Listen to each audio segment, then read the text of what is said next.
ازيكم يا حبايبي؟ عاملين ايه؟ يا رب دايما تكونوا بخير واحسن حال. وحشني كتير من الفيديو اللي فات. موعدنا النهارده كده مع فيديو جديد وهيكون روتين ان شاء الله. يا رب الفيديو يعجبكم.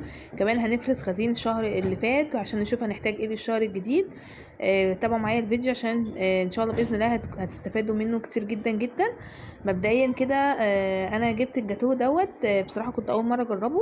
جبته يعني من واحده كده عندنا على الجروب يعني في الشغل وكده، فقلت كده ايه اجربه واجيب للعيال يعني اي حاجه حلوه كده يدوقوها. بصوا الطبق ده هو الجاتوه كده تحسوه قطع صغيره مش كبيره زي ما كان موجود في الصور اللي انا شفتها يعني وكده، بس يعني ايه. هو الطبق ده كان عامل 45 جنيه. خلاص. بس بصراحه هو فيه 6 قطع، 3 بالفانيليا و3 بالشوكولاته. بس بصراحة مش عارفة ليه ما عجبناش انا ولا الاولاد.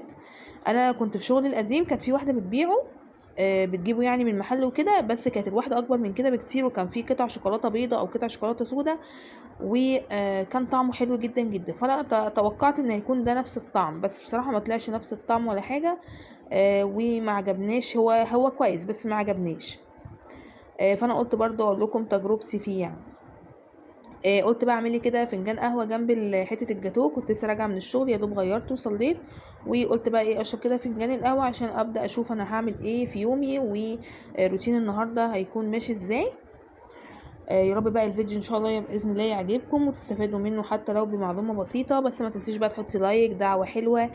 كمان كده كومنت جميل زيك تحت كده في التعليقات على الفيديو. وشكرا على دعمكم ليا على القناه. بجد كلامكم بيفرق معايا كتير جدا جدا في نفسيتي وفي تصويري للفيديوهات. فالحمد لله على كل حال. ويلا بينا كده نشوف احنا هنعمل ايه تاني مع بعض. بصوا بقى، وانا راجعه وكمان من الشغل قلت انا عايزه اجيب طماطم وافرزها. ايه ده يا منى انت هتجيبيها وهي غاليه قوي كده ب20 جنيه؟ ما انا اعمل ايه يا جماعه؟ والله العظيم بصوا الفتره اللي فاتت لما كانت غاليه كنت بسحب من اللي في الفريزر، خلاص كلها خلصت. فمبقاش عندي ولا علبه صلصه في الفريزر، فجبت بصراحه 2 كيلو. بس دي كانت ب15 جنيه. فجبت 2 كيلو ب30 جنيه. قلت حتى لو كميه قليله المهم يكون عندي كام علبه كده في الفريزر ينفعوني في الطبيخ او ينفعوني يعني في الاستخدام اليومي. هنا بقى كنت حطيت حبة مية عليهم صغيرين وسبتهم على النار كده على نار هادية. وهنا كانوا خلاص لقيتها طريت. فقلت بقى ايه ابدأ ان انا اضربها بالهاند بلندر. بحب ان انا اضربها بالهاند بلندر. ده ميزته بصراحة. وهسيبها بقى تبرد مع نفسها خالص، وبعد كده هصفيها واحطها في علب في الفريزر.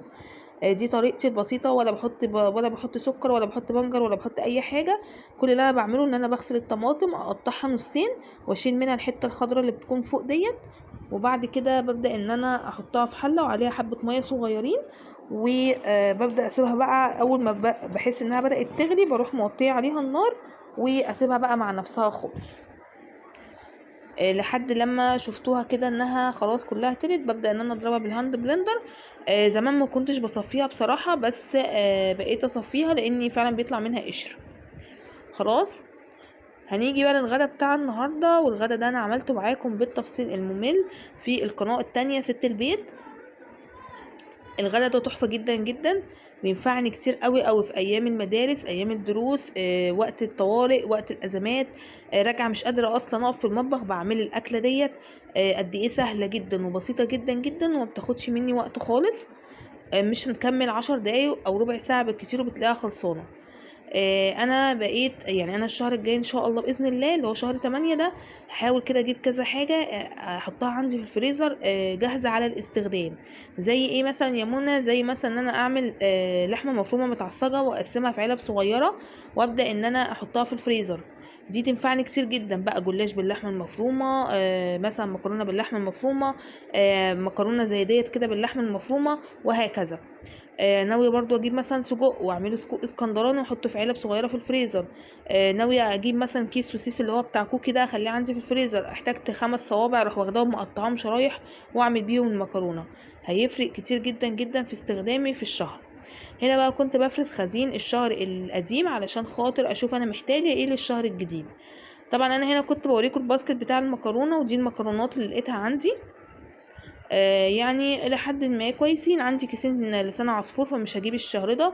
عندي نص كيلو شعريه، هجيب طبعا تاني لان اكيد النص كيلو مش هيكفيني. عندي كيسين من الخواتم، عندي كيسين من الفرن، واحد اللي هو مكرونه اللي هي الشرايط. هي دي المكرونات اللي لقيتها عندي. خلاص. اهو زي ما انتوا شايفين علبة الرز فاضية تماما، ما فيهاش ولا حباية رز.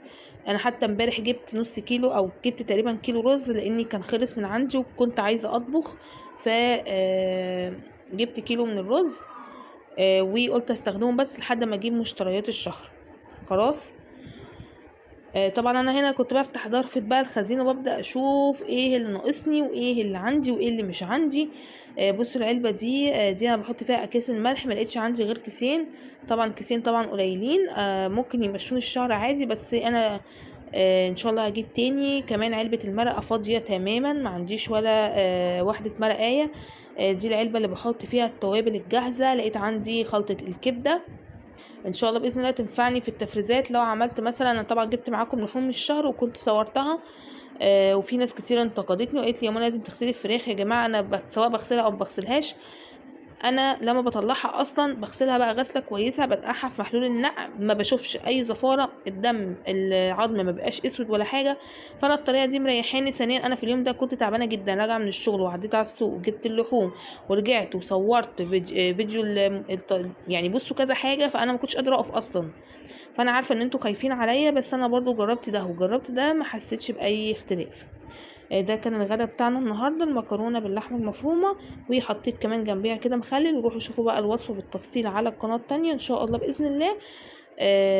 ويا رب الفيديو يعجبكم. هنا بقى ايه، جبت كده حبة مشتريات. قلت برضو كنت عايزة اعمل لهم بالليل كريب.